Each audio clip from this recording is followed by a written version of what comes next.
नादिर शाह के नौसैनिक बेड़े का विद्रोह सन 1740।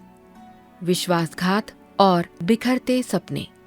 अगस्त सन 1740 की भीषण गर्मी में एशिया के नेपोलियन कहे जाने वाले नादिर शाह के महत्वाकांक्षी नौसैनिक सपने अचानक खून और धोखे के दुःस्वप्न में बदल गए। वर्षों तक फारसी शासक ने अपनी शक्तिशाली सेना के बराबर एक समुद्री बल बनाने के लिए काम किया था। उन्होंने तकनीक के लिए English east India company EIC का सहयोग लिया, जबकि जहाज चलाने के वास्तविक अनुभव के लिए स्थानीय अरब जनजातियों पर निर्भर रहे। हालांकि ये किराए की नौसेना रेत की नींव पर खड़ी थी, जो केवल सिक्कों और रोटी के वादे से जुड़ी हुई थी।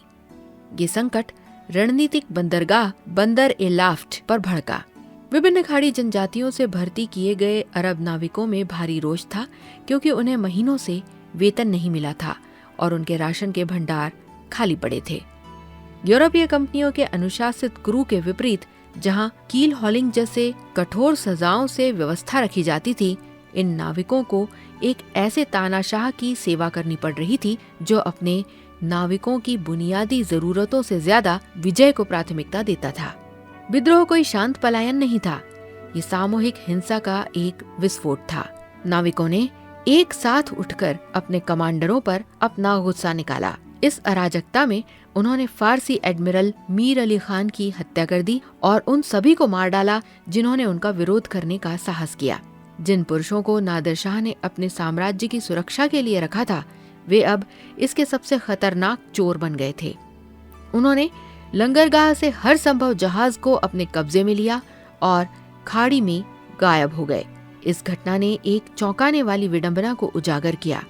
नादिर शाह के बेड़े का निर्माण विशेष रूप से यूरोपीय नौसैनिक प्रभुत्व को दरकिनार करने और समुद्री मार्गों पर फारसी आधिपत्य स्थापित करने के लिए किया गया था।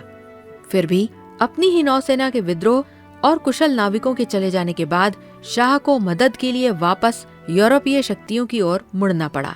फारसी अधिकारियों ने EIC और डच VOC से प्रार्थना की कि वे अपने श्रेष्ठ युद्ध पोतों का उपयोग उन्हीं जहाजों को हराने के लिए करें जिन्हें यूरोपीय लोगों ने हाल ही में फारसियों को बेचा था। इस संकट का जवाब एक हताश और तात्कालिक गठबंधन के रूप में मिला। उन्हें मदद के लिए मजबूर होना पड़ा, क्योंकि उन्हें डर था कि यदि उन्होंने इनकार किया तो घबराए हुए फारसी अधिकारी उन पर हमला कर सकते हैं। उन्हें बागियों की ओर ले जाने के लिए अपने ही दल को रिश्वत देनी पड़ी। अंग्रेजों ने एक ट्रांकी यानी एक छोटा तटीय जहाज प्रदान किया, जिसमें फैक्ट्री के गार्ड और अकेला तोपची तैनात था। अंग्रेज रिपोर्टों के अनुसार इन गार्डों ने डच या फारसियों की तुलना में कहीं अधिक डट कर मुकाबला किया। सन 1740 का विद्रोह शक्ति के सहयोजन की सीमाओं की याद दिलाता है। इसने साबित कर दिया कि जहां जहाज और तोपें खरीदी जा सकती हैं, वहीं वफादारी और समुद्री कौशल को इतनी आसानी से नहीं बनाया जा सकता। नादिर शाह के लिए उनके अरब नाविकों का विद्रोह एक अपमानजनक झटका था, जिसने उन्हें एक बार फिर उसी यूरोपीय ताकत पर निर्भर कर दिया जिसे वे हटाना चाहते थे।